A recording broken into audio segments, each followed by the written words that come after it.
এবারে নির্বাচন দেশ রক্ষার নির্বাচন, এমন মন্তব্য করে নির্বাচন ও গণভোটের শতভাগ সততা ও নিরপেক্ষতার সঙ্গে দায়িত্ব পালন করতে জেলা প্রশাসকদের নির্দেশনা দিলেন প্রধান উপদেষ্টা।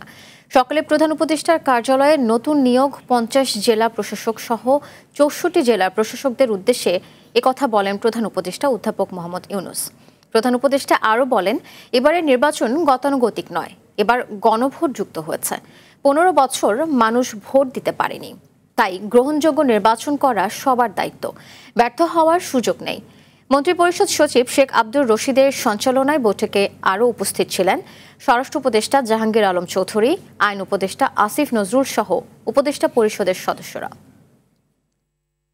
জন্য জাতি কোন দিকে যাবে তার গতিপথ নির্ধারণের নির্বাচন, কোনো গোলযোগ, কোনো অসুবিধা সৃষ্টি না হবে, এই কমিটমেন্ট আমাদের। সেই ধাত্রী হিসেবে আমরা সেই ভূমিকা পালন করতে পারছি কিনা সেটা আমাদের ঠিক করতে হবে। আমাদের সন্তানদের বলতে পারবো এই কাজটা আমরা করে দিয়েছিলাম, আমার এই ভূমিকা ছিল, আমি আমার জায়গাতে কোনো ছাড় দিই নাই, এটা আমাদের করতে হবে, এটার থেকে না করার কোনো সুযোগ নেই। যদি বলো যে আমার এই অসুবিধা আছে, তাহলে এখন থেকে বলো যে আমাকে এখান থেকে অন্য জায়গায় দিয়ে দেবে।